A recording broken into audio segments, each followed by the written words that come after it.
Bonjour et soyez les bienvenus pour ce culte de l'Église protestante baptiste de Chennai-Rocancourt. Chaque dimanche, pendant ce deuxième confinement, nous mettrons nos cultes en ligne pour que vous puissiez participer avec nous.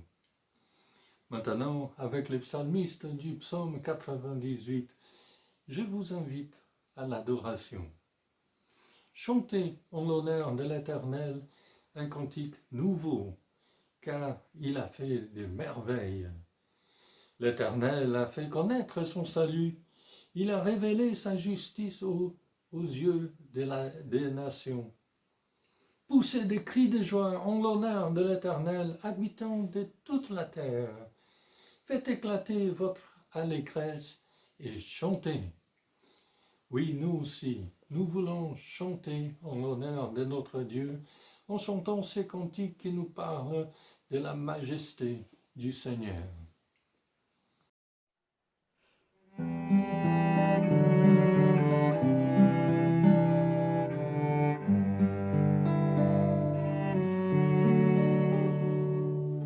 Me voici, confondu par ta majesté, couvert de ta grâce illimitée. Me voici, conscient du poids de mes fautes, couvert par le sang de l'agneau. Car je sais l'amour le plus grand m'est donné. Tu as offert ta vie, le plus grand sacrifice.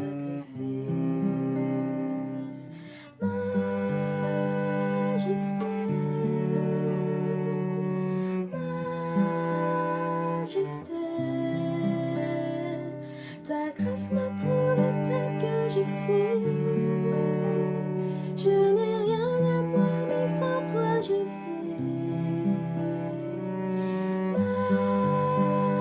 Majesté, majesté, par ton amour je suis transformée en présence de ta majesté.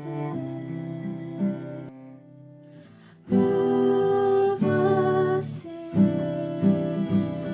confondu par ton amour. Pardonné, je pardonne en retour. Me voici, conscient d'être ton plaisir, sanctifié par le feu de ta gloire. Car je sais l'amour le plus grand m'est donné.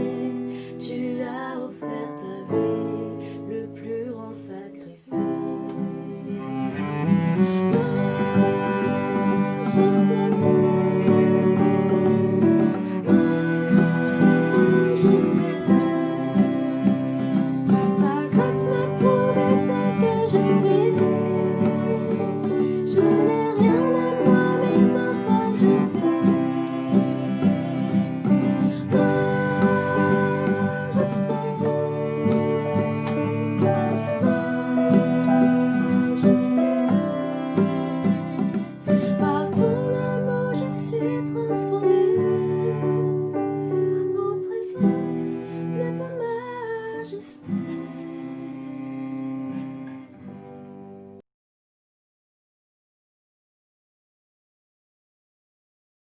Je vous invite à la prière, et cette prière, je l'emprunte à Benoît Angelard de la communauté de Caumont. Prions le Seigneur. Dieu créateur, ta parole donne sens au vivant, elle dit le sens du monde et de toute vie qui s'y déploie. Par ta parole, tu t'engages, et tu nous engages à l'amour pour ce monde et pour toute vie. Ton Christ, ô Dieu, nous l'a répété. Dieu a tant aimé le monde qu'il a donné son Fils unique, afin que quiconque croit soit sauvé. Tu as pour ce monde et pour chacune de nos vies un projet d'amour, un projet d'avenir et de liberté. Dieu créateur, tu es libérateur.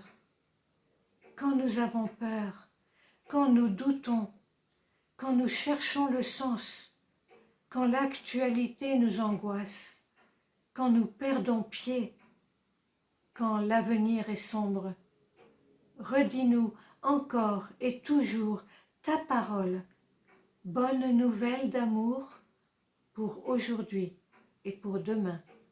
Amen.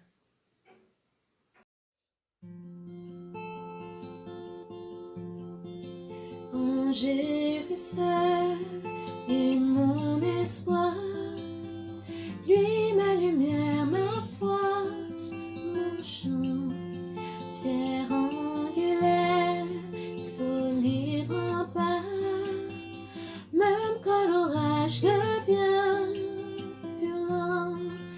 Oh, quel amour, quelle paix, et cesse la peur s'éteint, mon réconfort, mon plus grand bien, dans l'amour du Christ je me tiens.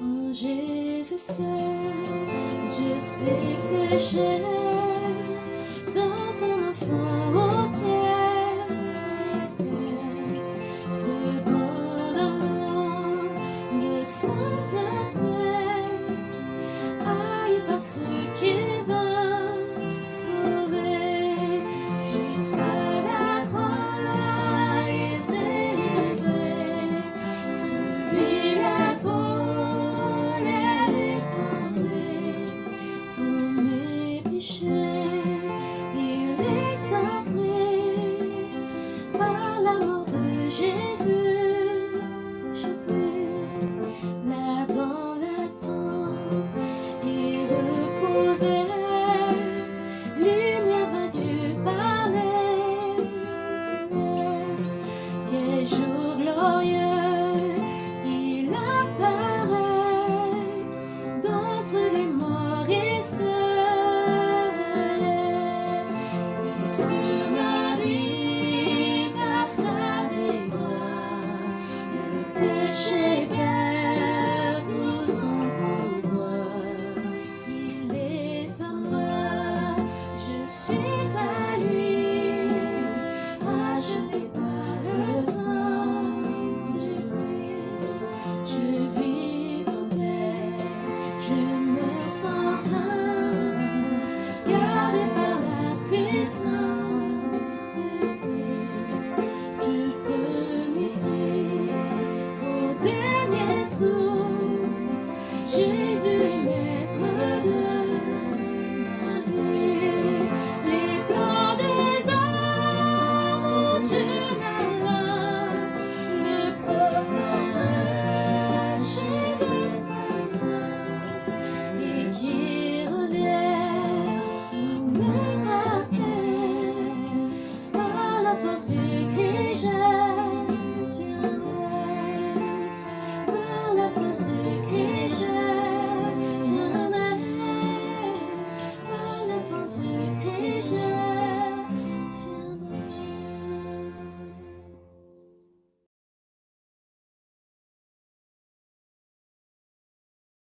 Dans l'évangile de Matthieu, au chapitre 11, nous lirons les versets 25 à 30. Jésus prit la parole et dit : « Je te suis reconnaissant, Père, Seigneur du ciel et de la terre, de ce que tu as caché ces choses aux sages et aux intelligents, et de ce que tu les as révélées aux enfants. Oui, Père, je te suis reconnaissant, car c'est ce que tu as voulu. Mon Père m'a tout donné, et personne ne connaît le Fils, si ce n'est le Père. Personne non plus ne connaît le Père, si ce n'est le Fils, et celui à qui le Fils veut le révéler. Venez à moi, vous tous qui êtes fatigués et chargés sous un fardeau, et je vous donnerai du repos. Acceptez mes exigences et laissez-vous instruire par moi, car je suis doux et humble de cœur, et vous trouverez le repos pour vos âmes. En effet, mes exigences sont bonnes et mon fardeau léger. Amen.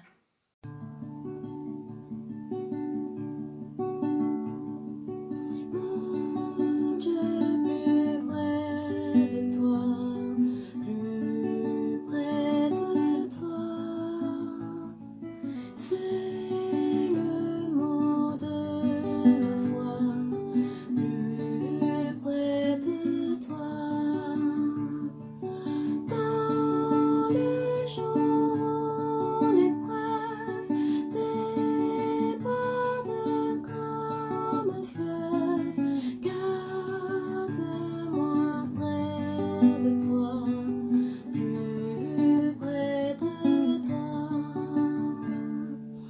plus près de toi, Seigneur, plus près de toi. Tiens-moi dans ma douleur, tout près de toi.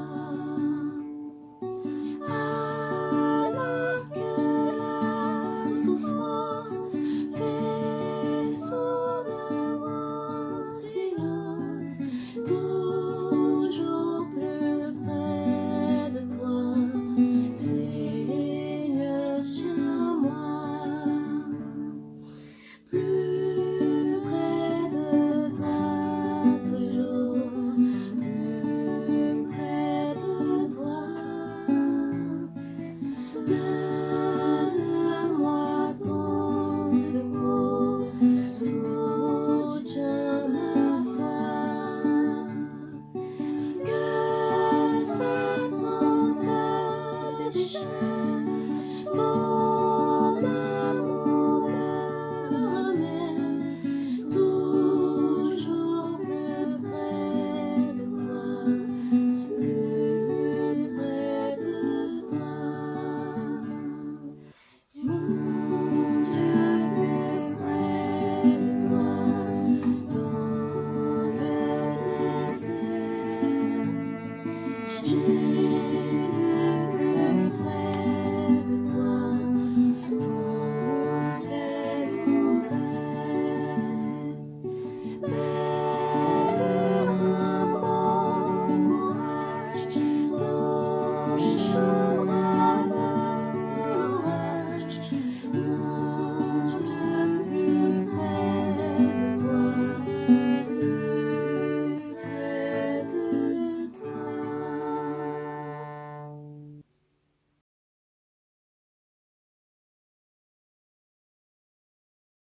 Je vous invite à lire le psaume 71, versets 1 à 8. Éternel, je cherche refuge en toi, que jamais je ne sois déçu. Dans ta justice, secours-moi et délivre-moi. Tends ton oreille vers moi et sauve-moi. Sois pour moi un rocher où je trouve un refuge, où je puisse toujours me retirer. Tu as décidé de me sauver, car tu es mon rocher et ma forteresse. Mon Dieu, délivre-moi du méchant, de l'homme injuste et violent, car tu es mon espérance, Seigneur, éternel, l'objet de ma confiance depuis ma jeunesse. Depuis ma naissance, je m'appuie sur toi, c'est toi qui m'as fait sortir du ventre de ma mère. Tu es sans cesse l'objet de mes louanges. Je suis pour beaucoup un cas étrange, mais toi tu es mon puissant refuge. Que ma bouche soit remplie de tes louanges, que chaque jour elle dise ta beauté.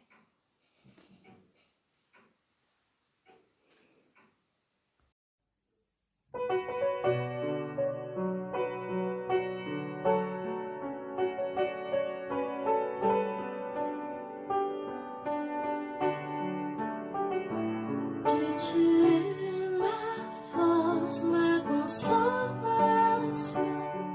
une lampe devant mes pas.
semblera jeter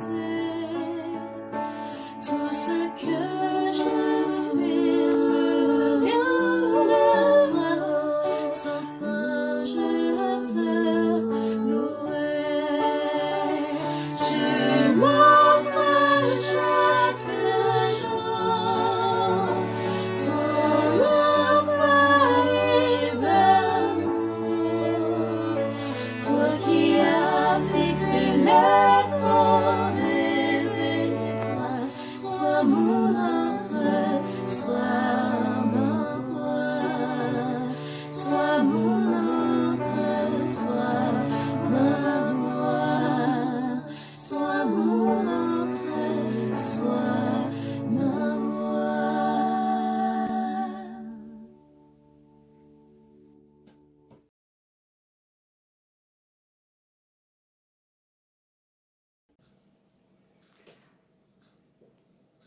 Pour ce message, je vous invite à regarder avec moi la lettre de l'apôtre Paul aux Philippiens au chapitre 2. L'apôtre Paul y exhorte à être des imitateurs de Jésus-Christ afin d'avoir une attitude qui lui soit identique, c'est-à-dire remplie d'amour, de compassion, de miséricorde envers son prochain. Suite à cette exhortation, l'apôtre Paul écrit au verset 15 et 16 sur lesquels reposera le message de ce matin.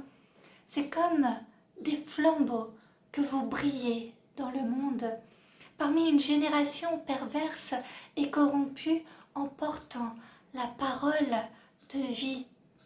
On a ici le rappel de l'environnement dans lequel se trouvent les disciples de Jésus, que ce soit au temps biblique ou que ce soit en notre 21e siècle. C'est un monde où règne le péché, la perversion, la corruption, la haine, la violence. Mais c'est dans ce monde qu'en tant que disciples de Jésus-Christ, nous sommes appelés à avoir une attitude tout autre, à vivre tout autrement. Au lieu de porter le péché, de porter la violence, la haine, notre appel, notre responsabilité est d'être des flambeaux portant la parole de vie, d'amour, de paix, d'espérance en Jésus-Christ. Cette image d'être des flambeaux est parlante encore aujourd'hui et peut-être plus encore de par l'image que nous en avons aux Jeux Olympiques avec la flamme olympique qui est portée et transmise par différents athlètes. Chaque année, il y a pour cela différentes innovations et c'était d'ailleurs assez impressionnant en 2004 de voir comment le pays hôte de l'époque avait organisé une course de 78 jours pour transporter la flamme. Et la torche a parcouru ainsi 78 000 kilomètres en passant entre les mains de 11 300 porteurs de torches. Waouh, incroyable! Et ce qui est également intéressant, c'est que la première torche qui est allumée s'allume directement au soleil grâce à un miroir parabolique concave. Et si on transpose cette image dans notre vie de chrétien, cela nous pousse à réaliser que notre torche doit s'allumer directement à Christ, qui est lui-même la lumière du monde. En effet, l'évangile n'est pas une doctrine abstraite. Il s'incarne, il est porté par des personnes non célèbres ou obscures, mais qui toutes transmettent ce message de vie nouvelle, une vie qu'imprègne la bonne nouvelle de l'amour de Dieu.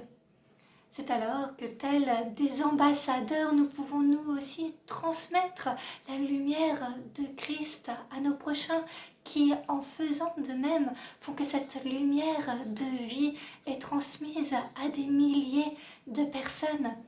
Quel impact positif nous pouvons ainsi avoir. Et c'est le rappel de ne pas minimiser nos gestes, nos paroles, nos actions qui transmettent la vie, qui transmettent l'amour, qui transmettent la paix en Jésus-Christ, car ils ont une portée bien plus grande qu'on ne l'imagine bien souvent. Jésus nous dit en Jean 8 au verset 12, « Je suis la lumière du monde. Celui qui me suit ne marchera pas dans les ténèbres, mais il aura au contraire la lumière de la vie. » Et dans Jean chapitre 12 au verset 36, « Pendant que vous avez la lumière, croyez en elle afin de devenir des enfants de lumière. » Quelle belle image que de savoir que nous sommes des enfants de lumière et Christ est la lumière à travers nous. C'est lui qui est la source à laquelle nous sommes appelés à nous approvisionner jour après jour. C'est ainsi que si un vent violent se lève, si une tempête se produit dans notre existence, notre flambeau pourra peut-être vaciller, mais ne s'éteindra pas. Elle continuera de luire, quand bien même tout dans notre environnement chercherait à l'empêcher de scintiller. Puisée en Christ, la lueur de la torche que nous portons continuera de briller. Cela vaut au niveau individuel, mais cela vaut également au niveau communautaire au sein de l'Église. Lorsque l'Église continue de puiser à la source qui est en Christ, la flamme de l'Esprit qui est présente dans l'Église de Dieu ne s'éteindra pas. Elle continuera de luire, d'éclairer les cœurs réceptifs à la parole de Christ.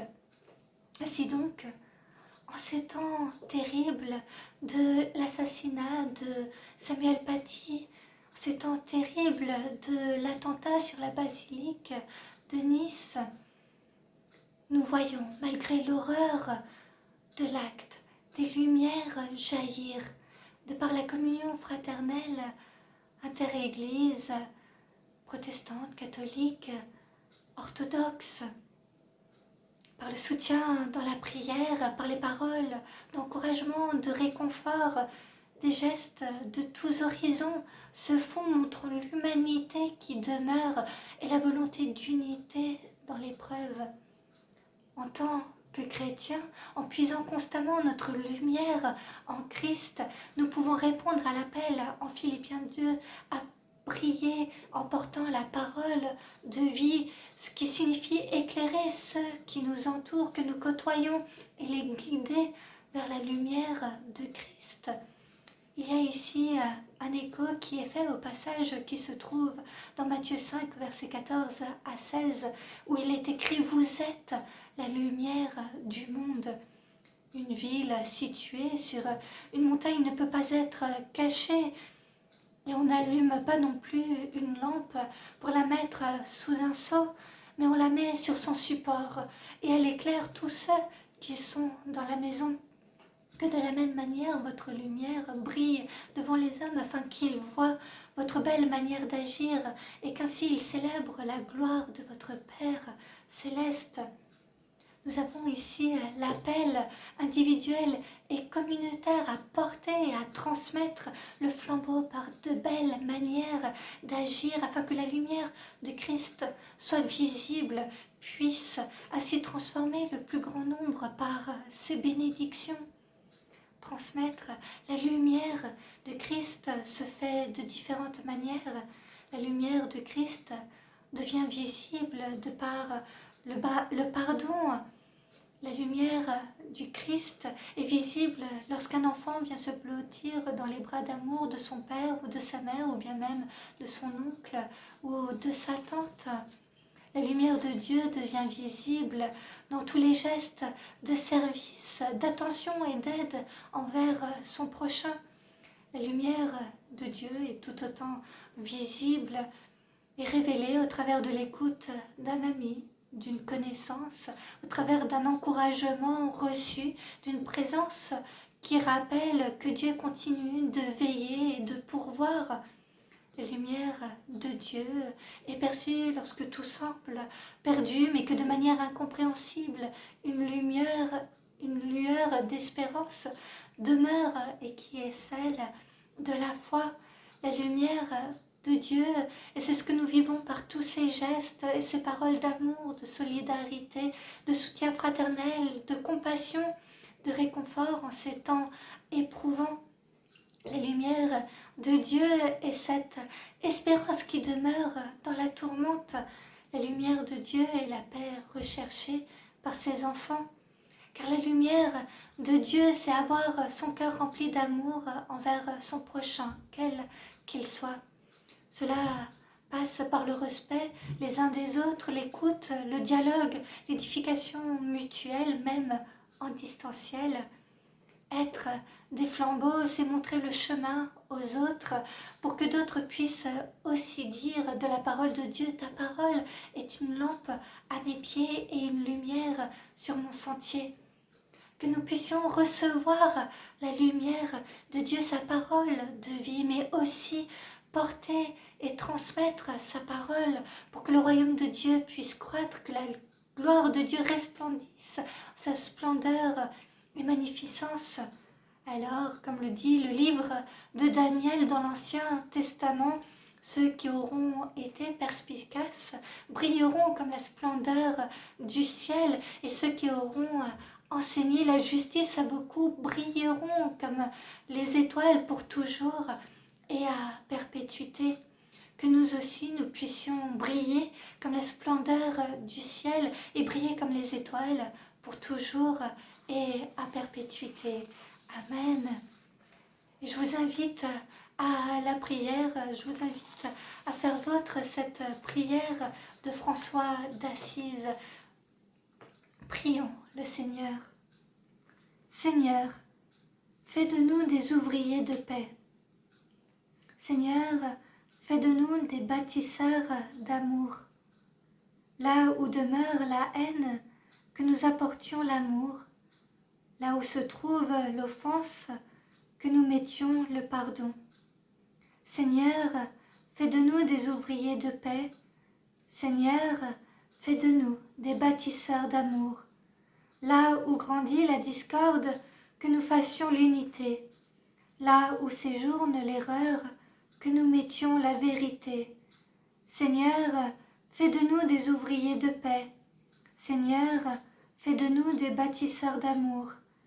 Là où persistent les ténèbres, que nous mettions la lumière. Là où règne la tristesse, que nous fassions chanter la joie. Seigneur, fais de nous des ouvriers de paix. Seigneur, fais de nous des bâtisseurs d'amour. Là où s'attarde le doute, que nous apportions la foi. Sur les chemins du désespoir, que nous portions l'espérance. Seigneur, fais de nous des ouvriers de paix. Seigneur, fais de nous des bâtisseurs d'amour. Amen.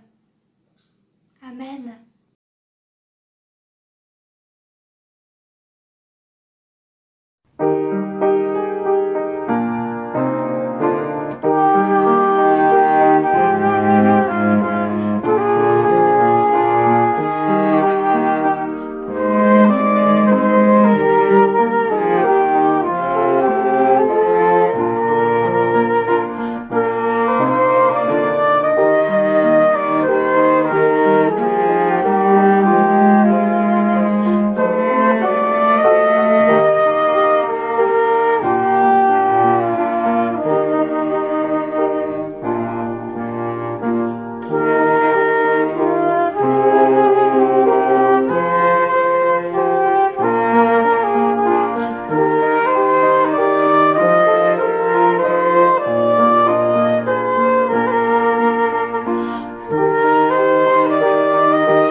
Et recevez la bénédiction du Seigneur. Que le Seigneur dirige votre cœur vers l'amour de Dieu et vers la patience du Christ. Que le Seigneur de la paix vous donne lui-même la paix en tout temps et de toute manière. Que la grâce de notre Seigneur Jésus-Christ soit avec vous tous. Amen.